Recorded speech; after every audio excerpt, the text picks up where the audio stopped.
السلام علیکم جی، کیا حال ہے آپ کا؟ امید ہے آپ لوگ خیریت سے ہوں گے اور اپنی اپنی زندگی کو انجوائے کر رہے ہوں گے۔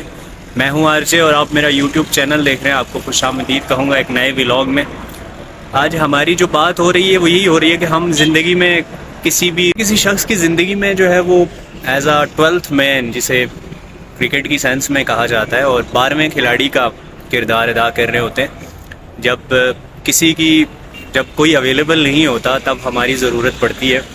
کوشش کریں کہ لوگوں کی زندگی میں 12th مین نہ بنے، 12واں کھلاڑی نہ بنے، اور ہمیشہ اپنی پرائورٹی رکھیں لوگوں کے۔ اور اگر کوئی کہے کہ میں تمہارا نہیں تو اسے کہیں کہ آپ ہمارے نہیں جناب، تو ہم آپ کے نہیں جناب۔ تو یہی ہوتا ہے، کم ظرف نہیں ہونا چاہیے انسان کو، انسان کا ظرف ہونا چاہیے۔ اور کم ظرف لوگوں کی یہ نشانیاں ہوتی ہیں کہ آپ ان پہ جتنا بھی احسان کریں، آپ ان کے لیے چاہے تارے توڑ کے زمین پہ بھی لے آئیں، انہوں نے اگر آپ کو ہرٹ کرنا ہوتا ہے یا چھوڑنا ہوتا ہے تو وہ چھوڑ جاتے ہیں۔ تو یہی ہے کہ آپ اپنے ماں باپ، اس دور حاضر میں یہ سنچری چل رہی ہے، اس میں آپ سے مخلص صرف آپ کے ماں باپ ہے، اور آپ کے ماں باپ کے علاوہ آپ سے کوئی شخص بھی مخلص نہیں ہے۔ وہ آپ ایز فار ایز از ہی آپ کسی بھی کنسرن میں اس کو لے سکتے ہیں۔ اس کے علاوہ کوئی بھی مخلص آپ کے ساتھ نہیں ہے، صرف آپ کے ماں باپ آپ کے ساتھ مخلص ہیں۔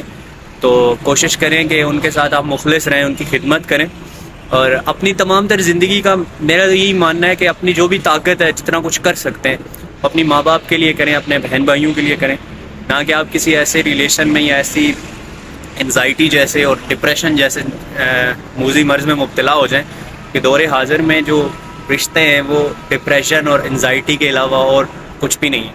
12ویں کھلاڑی مت بنے، اپنا ایک گروم ہونا چاہیے، اپنا ایک پرسنالٹی ہونی چاہیے کہ آپ کسی بھی شخص کے لیے اگر اہم ہیں تو آپ بھی اس شخص کے لیے اتنا ہی اہم ہونا چاہیے۔ اگر وہ نہیں ہے تو پھر اس ریلیشن کا کوئی یا اس تعلق کا کوئی فائدہ نہیں ہے۔ Thank you very much. آپ نے اگر مجھے سبسکرائب نہیں کیا تو آپ سبسکرائب کر لیں۔ روزانہ ولاگ میں ایک اپلوڈ کرتا ہوں، اور آپ کو کچھ میری باتیں سمجھ آئیں گی، کچھ نہیں سمجھیں گے، مگر ہوپس ہو کہ ہم پہ گزرے تھے رنج سارے، جو خود پہ گزرے تو لوگ سمجھے، جب اپنی اپنی محبتوں کے عذاب جھیلے تو لوگ سمجھے، اور وہ خواب تھے ہی چنبیلیوں سے، سو سب نے حاکم کی کر لی بایت، پھر ان چنبیلیوں کی اوٹ میں سے جو سانپ نکلے تو لوگ سمجھے۔ اپنا بہت سارا خیال رکھیں، خوشیاں بانٹیں، سلامت رہیں، آباد رہیں۔ اپنے دوست آرجے کو دیجیے اجازت۔ اللہ حافظ۔